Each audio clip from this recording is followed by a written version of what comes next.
ದ್ವೇಷ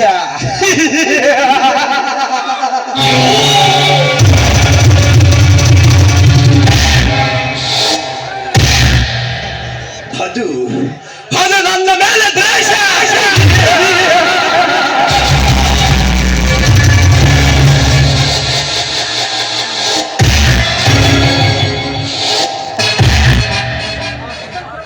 ನಾನು ಬೀಸುವ ಗಾಳಿಗಿಂತ ಈಗ ಉರಿಯುವ ಸೂರ್ಯನಿಗಿಂತ ಉರಿ.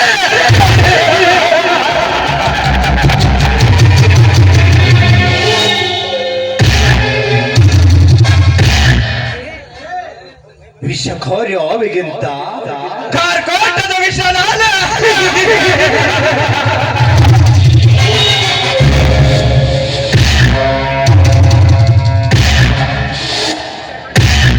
ಈ ವಿಷ ಕಂಟಕನಿಗೆ ಎದುರು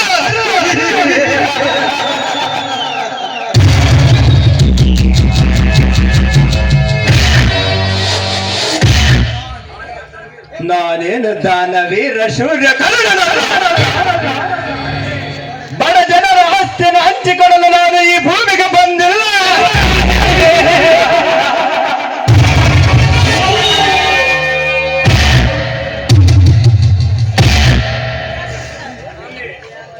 ಇಲ್ಲಿ ನಾನು ಹೇಳುವುದೇ ನ್ಯಾಯ, ನಾನು ಮಾಡುವುದೇ ಹಾಗೆ.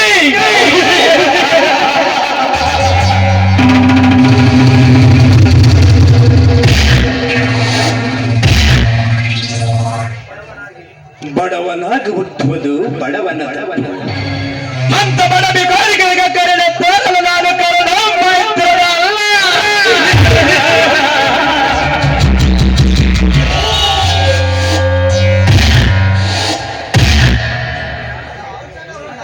ಹಣ ಐಶ್ವರ್ಯ ಅಂತಸ್ತು ನನ್ನ ಯೋಗ್ಯತೆ. ಗುಡಿಸಲು ಅರಕು ಬಟ್ಟೆ ಬಡವನ ಯೋಗ್ಯತೆ. ಅಂತ ಜನಗಳಿಗೆ ನಾನು ಭಯ ಪಡುವುದೇ.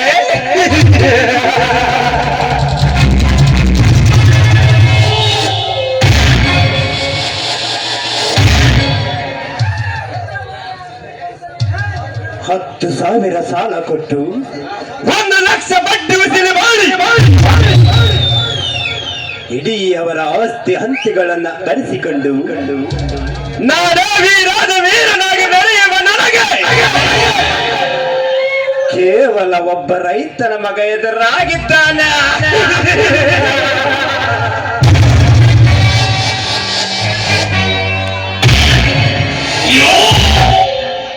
ನನ್ನ ಕಣ್ಣಿನ ಕುಡಿ ನಾಡವನ್ನು ನೋಡಿದರೆ ಗರ್ಜಿಸುವ ಸಿಂಹ ಕೂಡ ಮುಂದಕ್ಕೆ ಎತ್ತಿಡುತ್ತದೆ.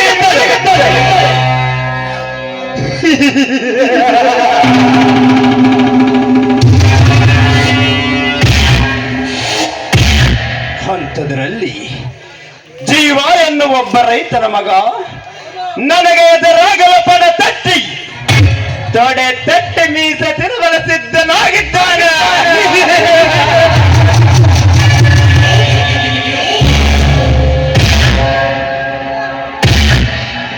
ನಾನು ಮಾಡುವ ಮಗಳ ಸುಳಿಯುವಂತೆ ತಿಳಿದುಕೊಂಡು ಬೀದಿ ಬಿಕಾರಿಗಳಂತೆ ಎತ್ತಿರುವ ರೈತರಿಗೆ ನ್ಯಾಯ ಕೊಡಿಸ್ತೀನೆಂದು ಹೋರಾಡುತ್ತಾನೆ.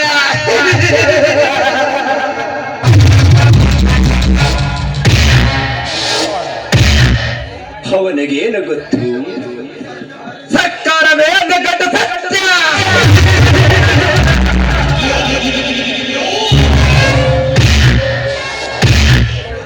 ಇದು ಕಲಿಯುಗ, ಇಲ್ಲಿ ನಡೆಯುವುದು ನ್ಯಾಯವಲ್ಲ ಅನ್ಯಾಯ.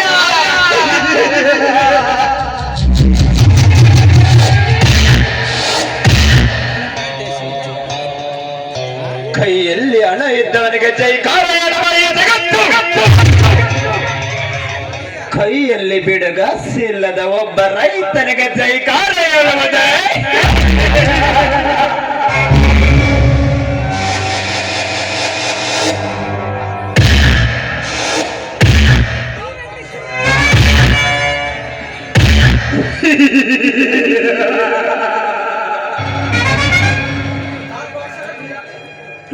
ನಾಲ್ಕು ಅಕ್ಷರ ತಿಳಿದ ಕ್ಷಣವೇ ನ್ಯಾಯ ನೀತಿ ಧರ್ಮ ಎಂದು ಹೋರಾಡುವರು. ಕೊನೆಗೆ ಎಣವಾಗಿ ಮನ ಸೇರುವ ಮರೆತು ಜಯ ಸಾಧಿಸುವುದಿಲ್ಲ.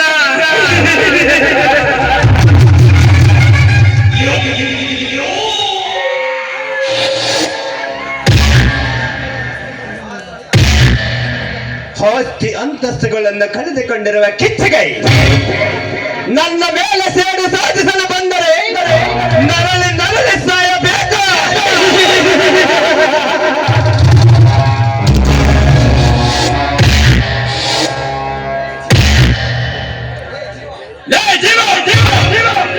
ನ್ಯಾಯ ನೀತಿ ಧರ್ಮ ಎಂದು ಹೋರಾಡಲು ನೀನೇನು ಭಗತ್ ಸಿಂಗ್ ಅಂತ ತಿಳಿದಿರುವೇನೋ? ನಾನು ನಿನಗೆ ಕಲಿಸುವ ಪಾಠಕ್ಕೆ ನೀನು ನಾಯಿ ಅಂತ ಬಾಲ ಬದುಕೊಂಡು ಬಿತ್ತಿರಬೇಕು ಮಗನೇ.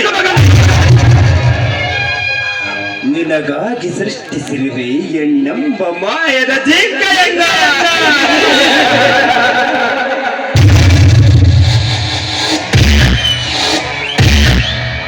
ಆ ಜಿಂಕೆಯನ್ನು ನೀನು ಹಿಡಿಯಲು ಹೋಗಿ ಕೊನೆಗೆ ನೀನಾಗುವೆ ಬೀದಿ ಬಿಕಾರಿ.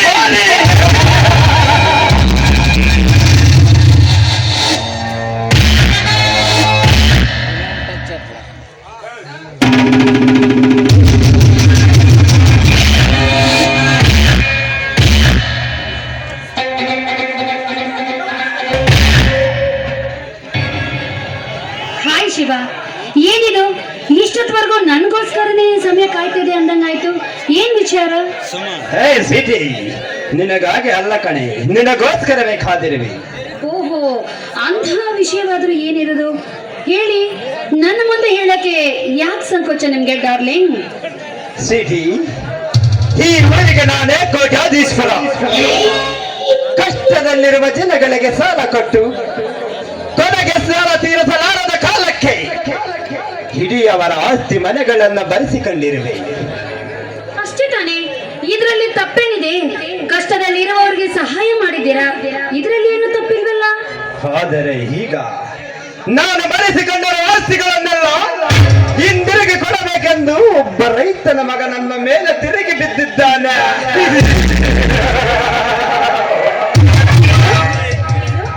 ರೈತನ ಮಗ ನಿಮಗೆ ತಿರುಗಿ ಬಿದ್ದಿದ್ದಾನೆ? ಯಾರವನು? ಅವನಿಗೇನಾದ್ರೂ ತೆರೆಗಿಲಿ ಕೆಟ್ಟಿದೆಯೋ ಹೇಗೋ? ಇದುವರೆಗೆ ಈ ಊರಲ್ಲಿ ಯಾರು ಓದಿ ಬುದ್ಧಿವಂತರಾಗಿದ್ದಿಲ್ಲ. ಆದರೆ ಅವನೊಬ್ಬನೇ ಮಾತ್ರ ಓದಿ ಬುದ್ಧಿವಂತನಾಗಿದ್ದಾನೆ.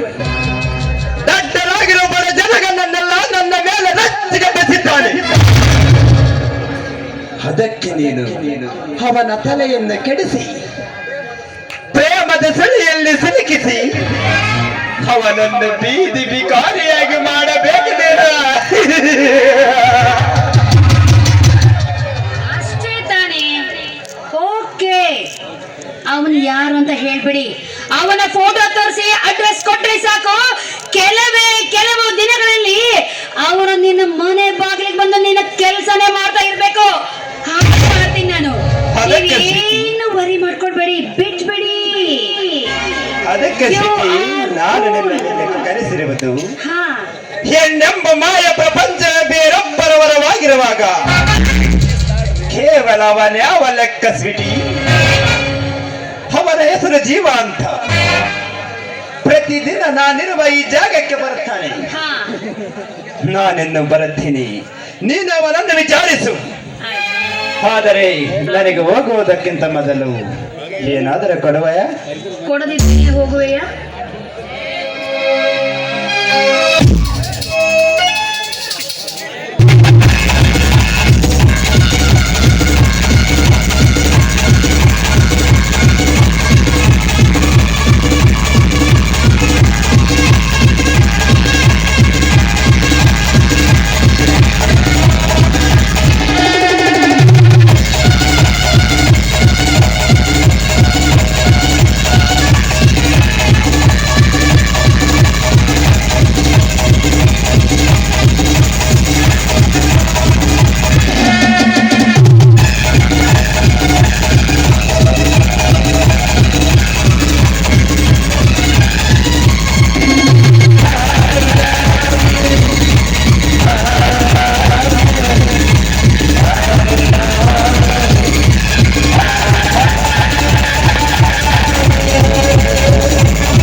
ಚಂದ ನೋಡಿ ಯಾವುದೋ ರಂಬೆ ಅಂದುಕೊಂಡೆ ನಾನು. ಆ, ರಂಬೆ ತರ ಅನ್ಕೊಂಡಿರ್ತೀಯ ನೋಡು, ನಾನು ನಿನ್ನನ್ನೇ ಭೇಟಿ ಆಗ್ಬೇಕು ಅಂತ ಬಂದಿದ್ದೆ. ನೀನೇ ನನ್ನ ಪ್ರಿಯಕರ, ನಾನೇ ನಿನ್ನ ಪ್ರಿಯತಮಿ ಅಂತ ಬಹು ಕನಸುಗಳನ್ನ ಕಟ್ಕೊಂಡು ಬಂದಿದ್ದೆ. ನಾನು ಕೂಡ ನನ್ನ ಪ್ರಿಯತಮಿ ಅಂತ ನೀನು ಒಪ್ಕೋತೀಯ ತಾನೆ? ಈ ಊರಲ್ಲಿ ಅವನ ಹತ್ತಿರ ಎಷ್ಟೋ ಜನ ಸಾಲ ಮಾಡಿ ಅದೆಷ್ಟೋ ರೈತರು ಆಸ್ತಿ ಪಾಸ್ತಿಗಳನ್ನೆಲ್ಲ ಕಳೆದುಕೊಂಡಿದ್ದಾರೆ. ಆದರೆ ಅವುಗಳನ್ನು ಮತ್ತೆ ರೈತರಿಗೆ ಸಿಗುವ ಹಾಗೆ ಮಾಡಬೇಕು ಸ್ವೀಟಿ, ಅದೇ ನನ್ನ ಗುರಿ.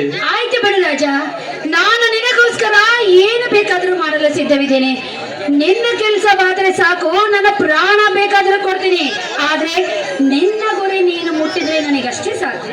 ನಿನ್ನಂತ ಪ್ರೇಯಸಿಯನ್ನು ಪಡೆಯುವುದಕ್ಕೆ ನಾನು ಪೂರ್ವ ಜನ್ಮದ ಪುಣ್ಯ ಮಾಡಿರಬೇಕಂತ ಕಾಣುತ್ತೆ ಸ್ವೀಟಿ.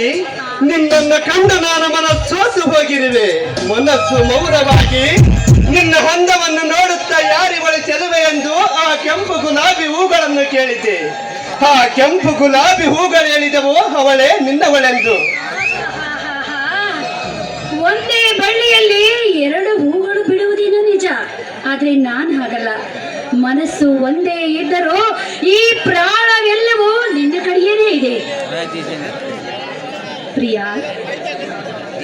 ಸ್ವೀಟಿ, ಹಾ,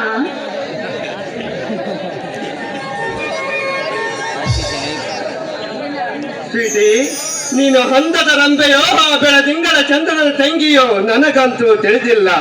ವಸಂತ ಕೋಗಿಲ ಕೂಗಿದ ಹಾಗೆ, ಹೊಸ ಸಿಗುರು ಮೂಡಿದ ಹಾಗೆ ಈ ನನ್ನ ಬದುಕಲ್ಲಿ ಹೊಸತನವನ್ನು ತುಂಬಿದ ಚೈತ್ರ ಮಾಸ ನೀನು. ನೋಡಿ, ನಿಮ್ಮ ಕೈ ಮೇಲೆ ಕೈ ಹಾಕಿ ಪ್ರತಿಯೊಂದು ನಿಮ್ಮ ಹೆಜ್ಜೆಯಲ್ಲೂ ನಾನು ಕೂಡ ಜೊತೆಯಾಗಿ ಹೆಜ್ಜೆಯನ್ನಿಟ್ಟು ಸಾಯುವವರೆಗೂ ಸುಖದ ಜೀವನ ಸಾಗಿಸಿ ನಿಮ್ಮ ಪ್ರಿಯತಮೆಯಾಗಬೇಕೆನ್ನುವುದೇ ನನ್ನ ಆಸೆ. ಮಂಜಿನ ಹನಿ ಜಾರಿತು, ಮಲ್ಲಿಗೆ ಮಬ್ಬು ಹರಳಿತು, ಈ ನಿನ್ನ ಸವಿ ಮಾತುಗಳನ್ನು ಕೇಳಿತು. ತಾವರೆ ಹೂವರಳಿ, ತಣ್ಣಗೆ ಗಾಳಿ ತೆರಳಿ, ನಿನ್ನ ರೂಪವನ್ನು ತೋರಿಸಿತು ಮರಳಿ. ನೋಡು ಪ್ರಿಯಾ, ನನ್ನ ನಿನ್ನ ಈ ಪ್ರೀತಿ ಗಿರಿ ಕಾನನ ಗಳೆ ಅದಕ್ಕೆ ಸ್ಫೂರ್ತಿ. ಅರ್ಥವಾಯಿತೆ? ಕಲ್ಲಲ್ಲಿ ಶಿಲೆಯನ್ನು ಚಿತ್ರಿಸಿದ ಶಿಲ್ಪಿ, ಈ ನನ್ನ ಮನಸ್ಸಲ್ಲಿ ಪ್ರೀತಿಯನ್ನು ಚಿತ್ರಿಸಿದ ನೀನು. ಸೌಂದರ್ಯದ ಬೆಳಕು, ನಿನ್ನ ಚೆಲುವಿನ ಒಲವು, ಆ ನೀಲಿ ಬಾನು ನಿನ್ನಿಂದ ಸಬಗು. ಈ ನಿಮ್ಮ ಮಾತನ್ನ ಕೇಳ್ತಾ ಇದ್ರೆ ನಾನು ಎಲ್ಲಿ ತೇಲಾಡ್ತಾ ಇದ್ದೀನೋ ನನಗೊಂದು ಗೊತ್ತಾಗ್ತಾ ಇಲ್ಲ. ನೋಡಿ, ಎಲ್ಲರಿದ್ರು ಮಾತನಾಡಕ್ಕೆ ನನಗೆ ನಾಚಿ ಆಗುತ್ತೆ. ಬನ್ನಿ ಒಳಗಡೆ ಹೋಗಿ ಚೆನ್ನಾಗಿ ಮಾತಾಡೋಣ. ಸ್ವೀಟಿ,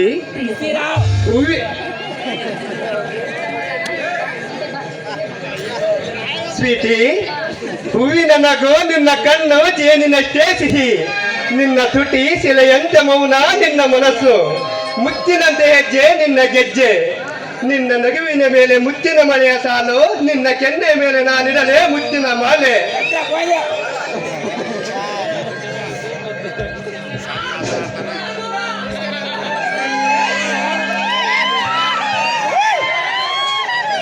ಮಂದಿ ಊರಿ ಬೇಡುವನು, ಹೃದಯ ಕಾಲಾಡಿರುವೆನು, ತೆಗೆದು ಬಚ್ಚಿಟ್ಟಕೋ, ಇಲ್ಲ ತುಳಿದು ಕಾಯಿ ತೊಳೆದಕ್ಕೋ, ಬೇಡ ಈ ಮೌನ, ಮಾಡು ನೀ ತೀರ್ಮಾನ.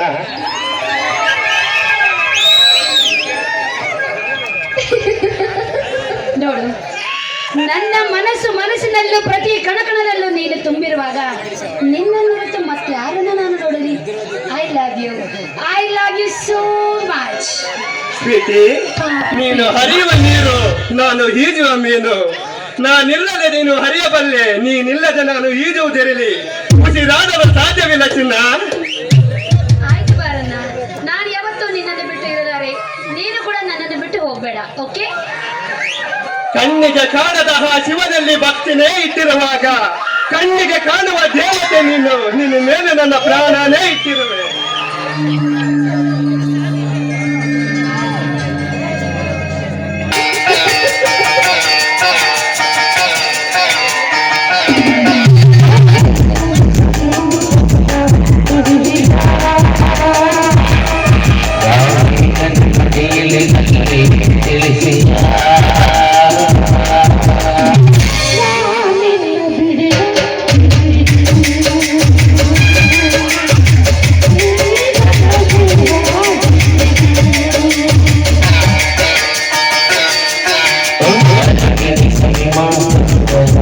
ದೇವಿ